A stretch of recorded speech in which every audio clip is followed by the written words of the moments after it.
प्यारे बच्चों, आज हम लोग पढ़ेंगे हिंदी व्याकरण का चौथा अध्याय क्रिया। तो आइए देखते हैं क्रिया। देखिए, क्रिया का शाब्दिक अर्थ होता है कार्य।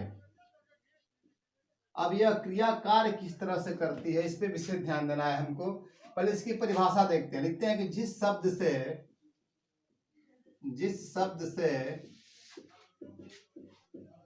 किसी कार्य के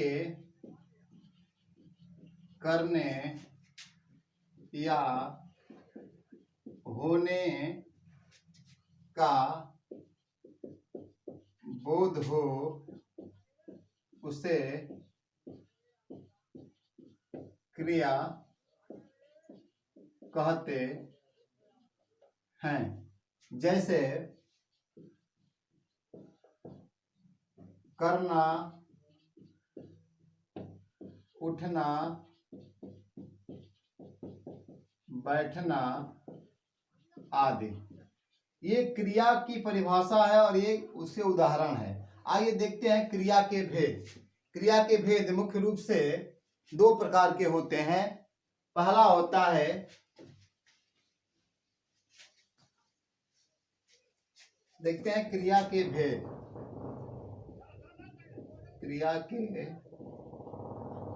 भेद पहला होता है कर्म के आधार पर, कर्म या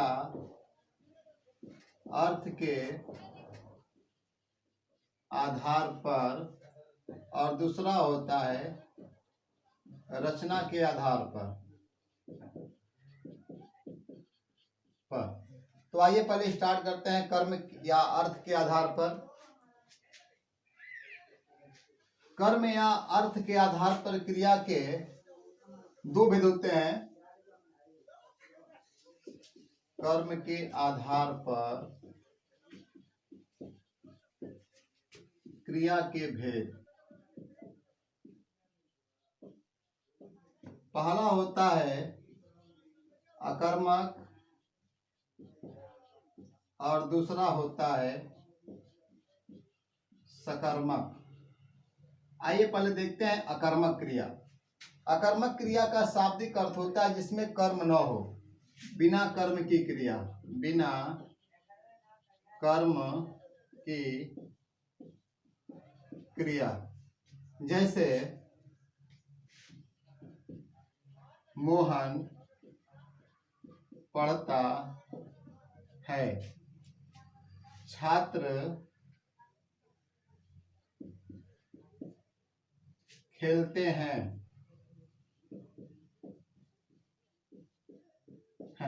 ये हमारा हो गया अकर्मक क्रिया। अब यहां देखते हैं सकर्मक क्रिया की।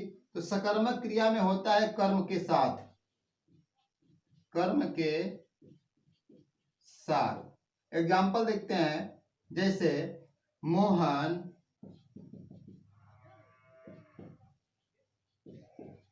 पुस्तक पढ़ता है, छात्र गेंद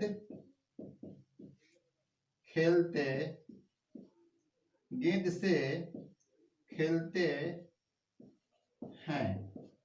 अब दोनों वाक्यों में अंतर देखेंगे कि दोनों वाक्यों में अकर्मक और सकर्मक में अंतर क्या है। तो इसकी पहचान के लिए हम सबसे आसान तरीका अपनाएंगे। आइए देखते हैं और अकर्मक और सकर्मक की पहचान के सबसे सार्थक नियम।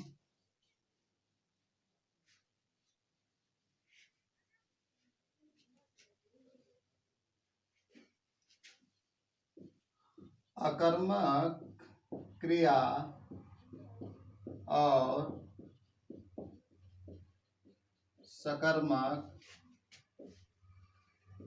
क्रिया की पहचान देखेंगे पहले इसकी कि किस तरह से पहचान में आता है। आइए देखते हैं। जैसा कि मैंने पहले बताया आप लोगों को कि अकर्मक क्रिया में कर्म नहीं होता है और सकर्मक क्रिया में कर्म होता है। और उस कर्म को ढूंढने के लिए सबसे आसान तरीका अपनाएंगे। जैसे एक वाक्य लिखते हैं, मोहन मुंबई में रहता है। आप यहां देखेंगे मोहन मुंबई में रहता है, तो कर्ता और क्रिया को लेके, कर्ता और क्रिया को लेके हम प्रश्न करते हैं, कहां लगा के क्वेश्चन करेंगे कि मोहन कहाँ रहता है। तो उत्तर क्या मिला? उत्तर में मिलता है मुंबई में। मुंबई में, ये हमारा सकर्मक क्रिया हुआ। एक और नियम लगाते हैं, इस नियम से अगर बच्चों को आपको समझ में नहीं आता है तो एक और नियम लेते हैं। इसमें हम करेंगे क्या, कर्ता और क्रिया को हटा देंगे। अब यहां देखते हैं कर्ता क्रिया हट गया, क्या बच गया? मुंबई में। तो इस तरह का अगर कर्ता और क्रिया को हटाने के बाद भी कोई शब्द बचता है तो वह है सकर्मक क्रिया। क्या है? सकर्मक। तो ये होता है अकर्मक और सकर्मक की पहचान। आइए देखते हैं सकर्मक क्रिया के भेद देखते हैं। अब यहां देखिए, अकर्मक क्रिया में अगर कर्म नहीं होता है तो ये वाक्य आगे नहीं बढ़ता है, अकर्मक यहीं समाप्त हो जाता है। लेकिन सकर्मक में कर्म हो रहे हैं, सकर्मक में सकर्मक क्रिया जो है कार्य कर रही है, तो यहां पर हम ये देखेंगे अरे कार्य कर रही है तो कुछ आगे बढ़ेगा। तो सकर्मक क्रिया के भेद देखते हैं। इसके भेद होते हैं दो। पहला होता है एकर्मक और दूसरा होता है द्विकर्मक। आप यहां देखेंगे कर्मक क्रिया, एक कर्मक क्रिया की सबसे बड़ी खूबी ये होती है कि इसमें एक कर्म होते हैं,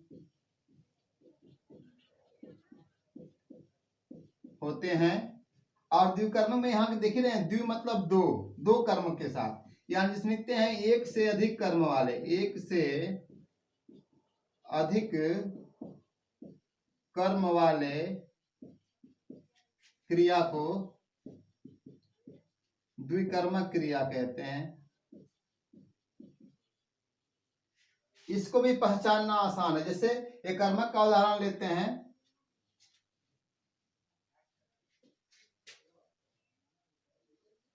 एक कर्मक क्रिया का उदाहरण लिखते हैं। पहले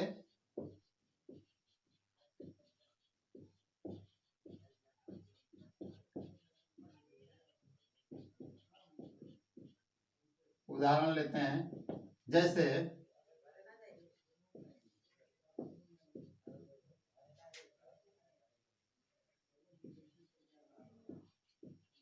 कुंदन सर जीव विज्ञान के अध्यापक हैं। अब यहां एक और देखते हैं, ख वाले में देखते हैं, सोहन बाजार जाता है। एक और लेते हैं उदाहरण, जैसे व्यक्ति बाजार में घूमता है। अब यहां जैसे देखते हैं कुंदन सर जीव विज्ञान के अध्यापक हैं। किस विज्ञान के? जीव विज्ञान के। एक कर्म हो गया। अब यहां देखते हैं बाजार, एक कर्म हो गया, और यहां पे देखते हैं बाजार, एक कर्म हो गया। तो जिसमें सिर्फ एक ही कर्म होगा उसे हम एकर्मक क्रिया कहते हैं। आइए देखते हैं द्विकर्मक क्रिया में।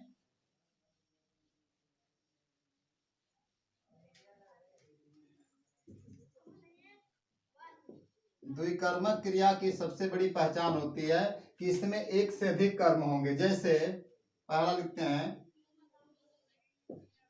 राम ने रावण को बाण से मारा। एक और लेते हैं, माली ने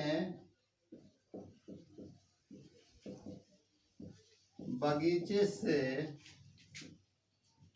फूल को तोड़ा। एक और लेते हैं, माँ ने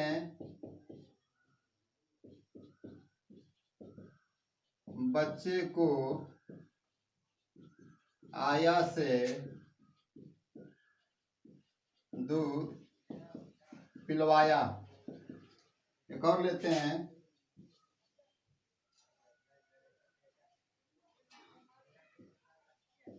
अध्यापक ने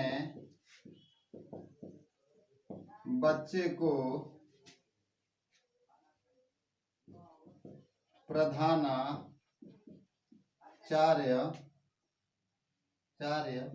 से